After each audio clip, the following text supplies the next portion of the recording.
Voilà, donc je vous présente ici donc un puissant oxydant KMNO4 qui peut être utilisé soit en milieu acide ou en milieu basique, mais généralement il est utilisé plus en milieu basique, donc ce qui veut dire que je vais mettre le placer ici en milieu basique.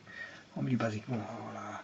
Je vais mettre une base qui est bon, je vais mettre du KOH. Je vais prendre ma base qui est du KOH. Bon, j'aurais pu mettre un acide hein, qui est HCl, pourquoi pas, mais généralement ce couplet est utilisé en milieu acide, basique, en général. Voilà, donc ici, on sait bien qu'un MnO4 est un puissant oxydant qui va donner du Mn2+. Donc lui, il est à l'étage plus 7, lui, il est à l'étage plus 2. Donc il faudra 5 électrons ici, alors que le FeCl2 va se décomposer en Fe2. Là, l'étage d'oxydation est à -2, donc -2 fois 2. Non, le chlore ici est à l'étage 1, une fois 2, 2. Ça veut dire que le fer est à l'étage 2. Voilà, Fe2+.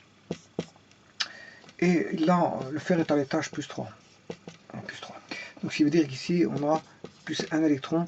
La montée d'étage, la descente d'étage est de 7 à 2. Ce qui fait qu'on a une descente d'étage. Ici, on a une réduction. Le réducteur, il est là. L'oxydant, il est ici. Parce qu'une réaction de réduction va de l'oxydant vers le réducteur et aboutit à un réducteur. Réduction aboutit au réducteur. Et là, on a une réaction de montée d'étage, d'oxydation. Donc, ça aboutit à un oxydant qui est Fe3+. Donc, on a le réducteur et l'oxydant. C'est une réaction un couple d'oxydoréduction qui est fictif parce que ça permet à l'être humain de raisonner. Mais en fait, la seule réaction qui a lieu, c'est celle-ci. C'est comme dans les acides bases. Dans les acides bases, il y a 2000 réactions fictives aussi, mais il n'y a qu'une seule réaction qui se passe.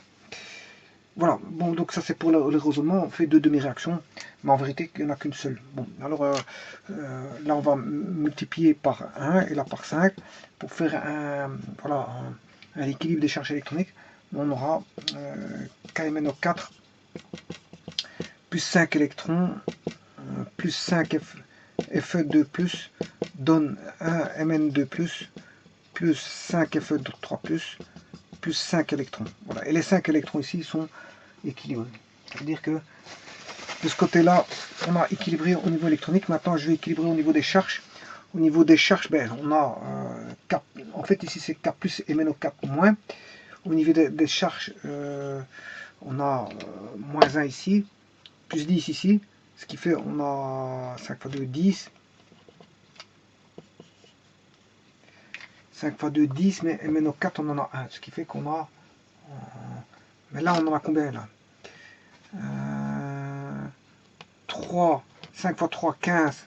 15 plus 2, 17. Et là, on en a 10.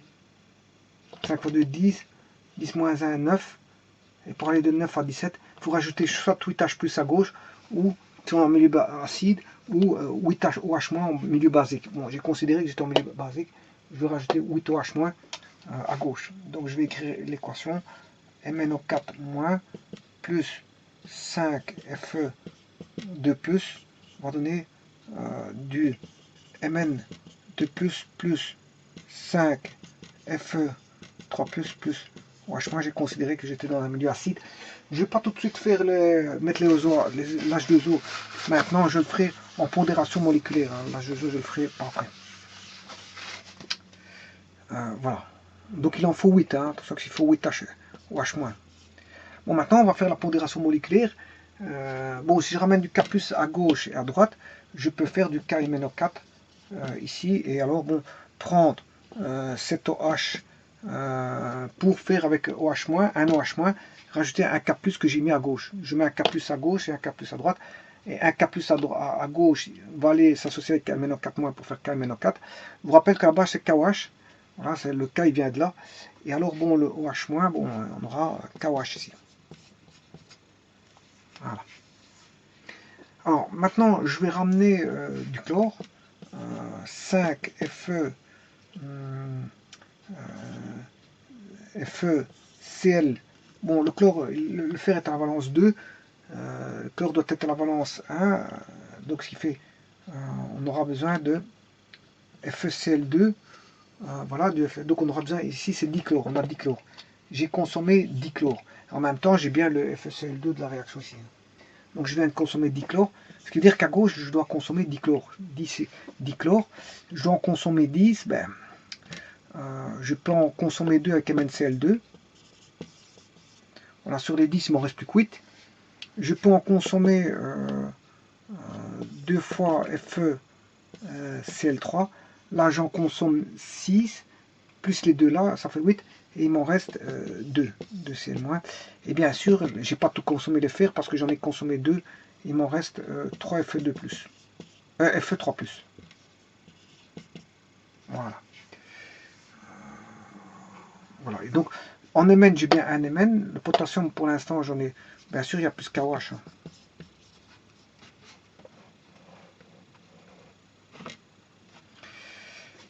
Voilà. Bon, il reste plus que 2 ions ici, alors qu'à gauche, il n'y en a plus. Non, attention qu'il me reste encore 2 Cl-, oui, mais il me reste 7 OH-. Hein. Il me reste 3 ions du côté droite. Voilà. Alors, ce qui veut dire que si je peux encore faire une molécule qui est plus FeOH3, ça veut dire que je vais consommer 3 hydroxydes. Donc, si j'en consomme 3, il m'en reste plus que sur les... Je ne sais plus combien est-ce que j'avais ici. Tout d'un coup, je viens de le barrer. J'en avais 7. J'en consomme 3. 3. Et un fer. J'en consomme 3 et un fer. Donc, il me reste 2 fers. 3 hydroxydes. Il ne m'en reste plus que... voilà. Par contre, si je fais ça, je consomme 6 hydroxydes. Il ne m'en reste plus qu'un. Si j'ai 7 hydroxydes, j'en consomme ici 3 fois 2, ça fait 6, plus 1. Voilà, j'en ai 7. Mais là, il est sous forme ionique. Par contre, les fers, j'en avais combien? J'en ai 2. Il m'en restait 3. 3. Je viens d'en consommer 2. Il ne reste plus qu'un fer, Fe3+. Voilà. Bon, ce qui veut dire que je dois ramener des OH- des deux côtés, si possible, et du K+. Voilà, je vais ramener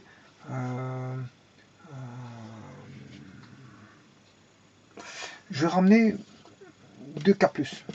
2K+. Comme ça, à droite, je fais 2K+, et je fais 2KCl. Donc là, on a une molécule à gauche.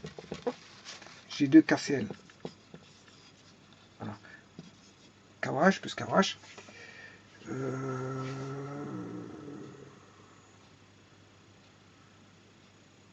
Voilà. Maintenant, je vais ramener 2 OH- ici et 2 OH- là-bas. Et là, si je ramène 2 ici, voilà, et 2 là-bas, ça veut dire qu'ici j'en ai 3.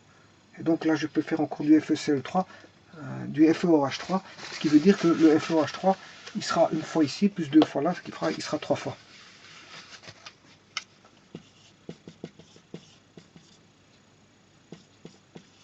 Alors maintenant, mettons le KOH.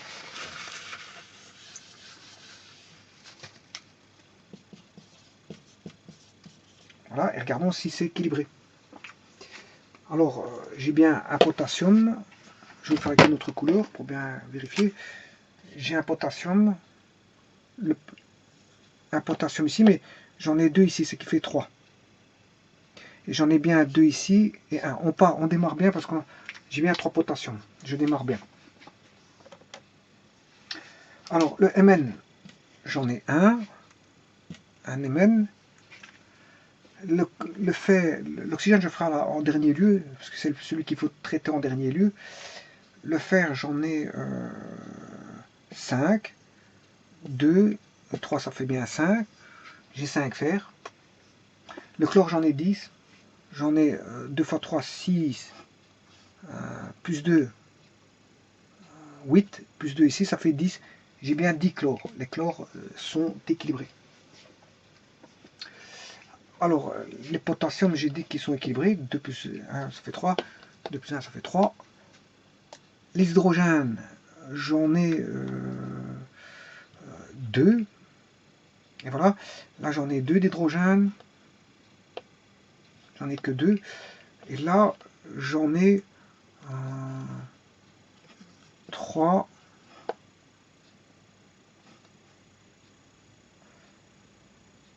En tout cas, j'ai les OH, j'en ai 4.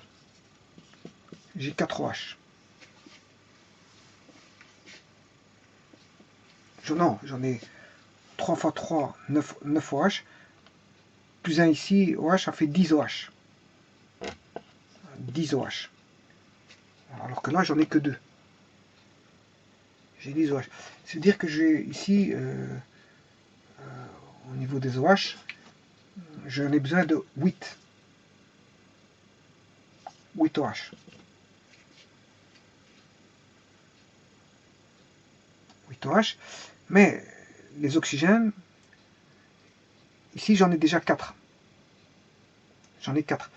Donc, si j'ai besoin de 4 O, 4 O, voilà, donc c'est 4 H2O. Et voilà, maintenant, je peux vous dire que c'est équilibré. Tout est équilibré.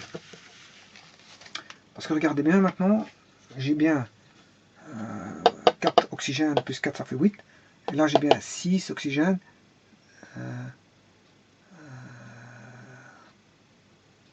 7. Non, j'en ai 9 ici. 3 oxygènes, 3 fois 3, 9. Plus 1, 10. J'en ai 10. Et là, j'en ai 4 plus 4, 8. Mais j'en ai encore 2 ici. 2 oxygènes, ça fait 10. 10 oxygènes. Maintenant, les hydrogènes, j'en ai 8 plus 2, 10. 10. Là, j'en ai 9.